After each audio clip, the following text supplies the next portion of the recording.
to get a secondary grant that will actually work for the construction that will come back after we get the design. So this is the first phase of this. I think that we have many folks in the community who have been eagerly looking for this. It will take a little while for us to get there and go through the whole process, but this first process will allow us to be able to engage with a consultant to begin the design. And that design will consist of community meetings as a requirement of the grant, but is also just a requirement of the way that we normally do business. But there'll be community meetings throughout the process to bring the community along. Since this will, truly be like the first real roundabout that we have in Norwalk. And I think it's worth noting, this is a complete streets project. This will be a complete streets project, as all of them will be. So this really speaks to what complete streets are, right? So this is the phase that we have here is it's the roundabout, and then we'll also be looking at a road diet that exists at the college itself, that will serve as the gateway into the community, and really add a lot of beauty, in that with narrowing the travel lanes, removing the on-street parking that's becomes really wide in the evening. It becomes a gateway for speeding through the neighborhood. Give us a tree-lined street, a shortened crossing distance connecting the two college campuses there. I think so this, and then we also get bike connections in here, and then sidewalk connections to recently installed sidewalks on Richards Avenue. Do any council members have any questions about this item? Councilmember Smith. Yeah, hi, thanks, Jim, for that information. I just have, this is a question that some people have been asking, and I understand that everything is dovetailing well, but I think it's worth just maybe highlighting a little bit publicly, which is, how you're working together, and dovetailing with the Public Works paving project on Richards Avenue. Yeah. We can't hear you again, Jim. There you are. Okay, I don't know why it's cutting in and out, oddly. We meet regularly with DPW to review the status of both of our projects. We worked together on this one. We made some decisions on what we would do. Now, DPW had on their paving list to have this Richards Avenue paved, and that was recently repaved. And we made the decision to continue through the intersection on that because it is when we have city funded projects, they're easier to implement because it's our funds and we control them and we get to do it. For grant processes for this, we actually have to respond to the DOT for each step. So the process takes longer, right? And this process will probably, from the time that we're here today, probably take 24 months before we actually get to do the install. So we didn't want the neighborhood to have really great pavement, go to an area that had really poor pavement conditions. When we look at the intersection work, that will all change, yes, and that was a short time. But when we look at our work on Richards itself, a lot of it is a road diet. So we're able to use the existing road that's there, and we'll be able to cut that in and get that. But we really felt that it would be a disservice to, well, there's two things. One, it would be a disservice to the residents not to have a complete road, given the fact that it is 2 years out, right? And that the poor pavement conditions would only deteriorate further in there, but also to have the contractor stop and start in those sections, it would probably have cost more money rather than just milling it out all the way through. Okay, that's really helpful, and I think that can give all of us the opportunity to, when residents ask that question, we have now your answer. So that's all right. No, we look at them really in a lot of detail to make sure that we are good stewards of whether it's city tax dollars or whether it's the grant funding that we get. We want to maintain stewards, you're good stewards of public money. Of course, and you do such a great job of that. Thank you. Thanks, Jim. Councilmember Freyer. Thank you, Jim. That was a great explanation. In the fact that we're going to be not starting this for about 24 months, is that it? Will that have any impact on the bridge construction on West Cedar? So I think, look, ideally, I would have loved to been able to do it at the time that the bridge is closed, that we have, we already have, that reduction. We continue to work with them when we can coordinate it, it can. It's just unfortunate that, with grant funding, we can move things and we can advance things along relatively quickly, but it has to go through a stringent DOT review before they allow us to go to the next step. So ours are, 1, 2, 3, pause, right? Give it to them, wait for comments back, respond to comments, do 4, 5, 6, pause, right? So it does take a little bit longer.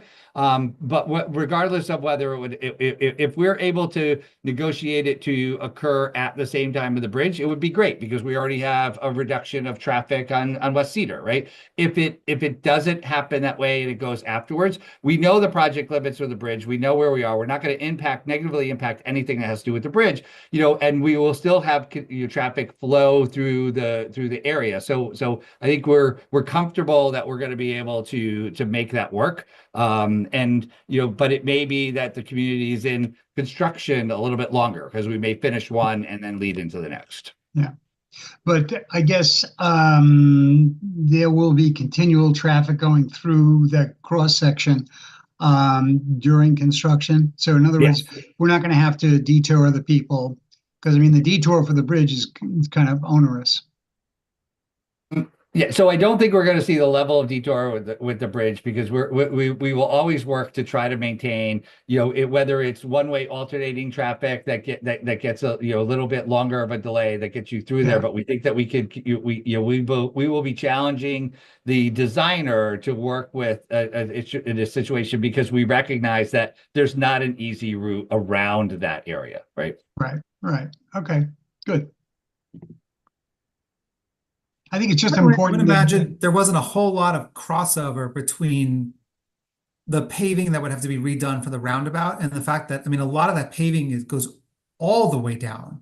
Right. A big chunk of Richards. It's the entirety of Richards. It's the entirety of Richards. So I think it's that context is also worth noting considering it doesn't say in here, Jim, but the size of the roundabout, I don't think it's big, but it's not. It's a small percentage of the work that was done. Right. So the roundabout, there'll be a little bit of the school property that we will gather an easement on to make that happen. But that's the only property that's affected. Otherwise, the roundabout really fits within, the majority of the intersection that exists there today. Okay. Okay. Does anyone have any additional questions about this item? If not, then I will call for a vote. All in favor of taking this to the council? That is unanimous. Okay. Item 2. Authorize the mayor, Harry W. Rilling, to execute any and all agreements and other documents necessary to accept and receive the benefits of the EECBG program technical assistance voucher in the amount of $144,600. Do I have a motion? Councilmember Freyer. Jim? Your mic again. Can you hear me again? Yes, we can hear you now. I don't know why that delay happens. I'll work with IT tomorrow. This is a new one, right? I got a new laptop, and we're having all the challenges of a new laptop. My old one was slow, but at least my voice worked. So this one is a little bit different in terms of grants. So this is no intake of cash from the city and no disbursement of cash to a vendor. So this one is all run throughout the program, and where they pay the consultant directly. We just get a report at the end, and we're the recipient of that benefit, and then we will work with them in an analysis to determine what would be the best places within the city and the quantity that should be there to support EV charging as we go forward. Right. So this is the grant is more just the planning and then will allow us understand where we would want to go, where would be the places to go, how many would be the quantity that we should put there. And so it's more of that planning. So this is paid for by by state agency directly, no cash transfers in hands with the city at all. Just at the end of the project, we get it, but we just need the mayor to sign an agreement that we're going to work with him on putting where those EV chargers are, right? No commitment to put the EV chargers in after it. So we have no financial obligation to extend after this. But we will have an opportunity just to know where they would be the best used within the city. And just to be clear here, are we talking about EV chargers for city vehicles or just EV chargers, period? EV chargers, period. Okay. That's what I thought. I just wanted to make sure because we're not Yep. talking about the city's fleet. We're talking about EV chargers for the incoming, the upcoming influx of EV vehicles used by people as that market becomes bigger Right. and more saturated over time. For our residents and visitors where they would be best suited to meet their needs. Mhm. Jim, Will that estimate what the number of units there would be? Yes. Or are they just going to give us So location? it will tell it. So the grant is really going to give us guidance, right? To tell us what would be the best locations for these, and at those locations, what would we anticipate being the quantity of chargers that we should put there to meet demand, right? And they're going to be looking at population. They're going to be looking at what is the average daily traffic on the road, what's the likelihood of somebody stopping there, and getting them, what do we have for EV chargers already currently registered within the city. So all of those take into consideration a look there. But yes, it would be not only location, but what their recommendation is for us to start with the number of chargers. Would it all be on public property or be a city property that they're looking at? So I think they're gonna. So I don't know that we always have the luxury of having all of them on city property. I think some of the opportunities that I've seen with the grants, they would occur on city property, whether they would be city parking lots or city parking garages, or recommendations for on-street parking locations that could be converted into charging locations.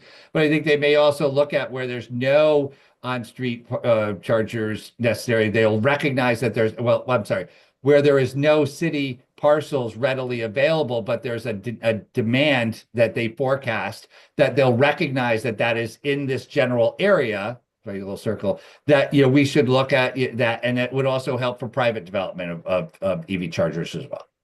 Mm-hmm. Okay, good. yeah, and just in terms of timing, this gets passed next week. Assuming it gets passed, what happens next? Like, how long do they expect this to take? So we will have I anticipate that we're going to have the report in the early part of next year. So the early part of 25, that we'll have it back. So say in the first half year, right? They give us a little bit more of a window that get them. But we have the form ready for the mayor to sign. Just needs the council approval for him to put his John Hancock or Mayor Harry Rilling on it, and we'll have that right out to them. Okay. Chair, I'd like Yep. to ask a question. Of course, go for it. Hi, Jim. So I'm wondering, and maybe I should know this, but has this been taken into consideration with the upcoming development that's going to take place in South Norwalk, particularly the other side of the train station that's on Martin Luther King, and then even the new development, the one on Mulvoy, I think it's Mulvoy, that leads to the train station. Has this conversation been had with these folks? So we haven't had any conversations about where our development or where our growth is likely to occur due to pending or approved applications. Because we haven't had an opportunity to start the process yet because the mayor hasn't signed the form. Once the form's signed, we will work with them throughout the entire process. They'll be interviewing, city staff, including planning and zoning, so that we make sure that, where we see, what they're going to be looking at is where growth has occurred, where growth is likely to occur, but also, as we look at, advancing TODs in the city, that they're going to be an important part of infrastructure, as we move forward. So yes, they would be including in all those.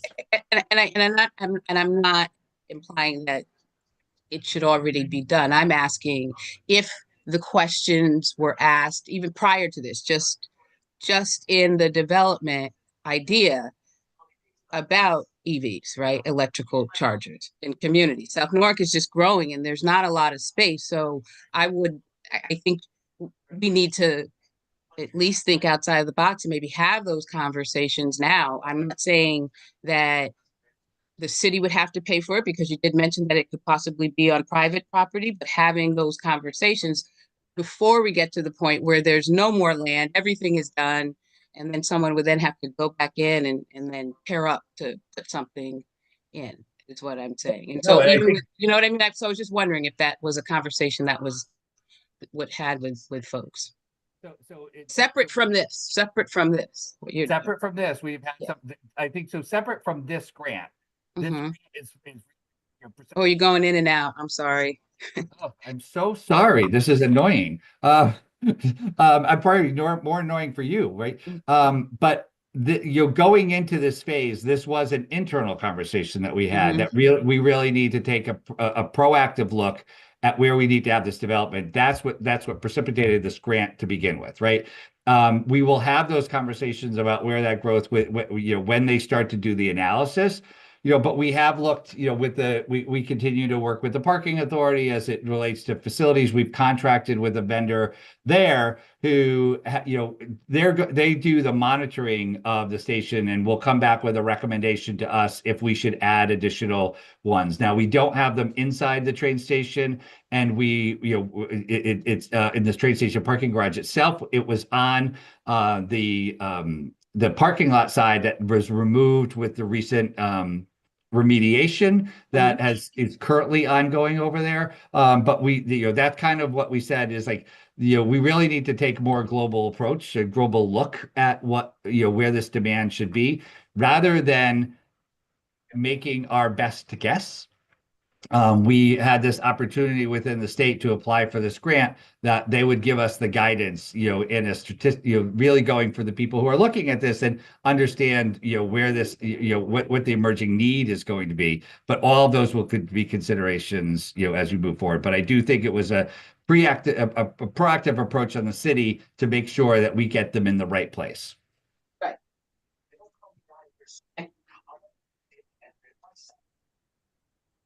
Thank you. Okay. Okay. Does anyone have any additional questions on this item? If not, then I will call for a vote. All in favor? Okay. I think that's everyone. Jalen, did you vote? There we go. Okay. All right, that passed unanimously. Last item on the list. Authorize the mayor, Harry W. Rilling, to enter into a maintenance agreement with the Connecticut Department of Transportation for State Project 102-375, East Norwalk connectivity enhancements for non-standard items. Account number noted. Do I have a motion? Councilmember Smith. Jim. All right. Can you hear me before I Yes. start? Okay, now it works, right? So, a little bit of a longer story with this. So DOT is doing work with the walk bridge, as you know, around Cemetery Circle. They need to do, considerable amount of work. With a new water line, new sewer line that's going to have to go through the project. Their initial intent was that they would replace what is there, right? And then we looked at a East Norwalk TOD study that was done prior and had a plan for the area, and we worked with them to implement that plan. So they're going to, when it's all said and done, we're simply not just ripping up the road and replacing it. We're actually making it better. We're putting the correct sidewalks in, the amenity zones that are there. This will have a sidewalk all around the cemetery. It will have crosswalks. Streets. With complete streets. It will have crosswalks. Imagine that we have a historic cemetery with no crosswalks to get to us, right? So it will have crosswalks. The travel lanes will be right size. We'll have bike lanes that go through there. With that, there are things that are non-standard items for a typical DOT project, such as marking parking stalls are a non-standard DOT item, so that falls upon the municipality for maintenance. Bike lane markings are non-standard for DOT. The maintenance of those, if the city wants them, that would be onto the city. Any special textured crosswalks that we put in, are a non-standard item for DOT, and would be maintenance of the city. These are just typical things to do. But we believe they're important because they add to the betterment of the project at the end of the day. And so we would just ask you to allow us to enter into this maintenance agreement. We've already had a conversation with DPW. Vanessa and Chris and I met with DOT up at District 3 talking about the maintenance of this particular area. Chris expressed no concern of this as moving forward, and any markings would get covered under our department's markings budget. Thank you, Jim. Anyone have any questions about this? Okay, pretty quick. Jim covered it all. All right, then I'm going to call for a vote. All in favor?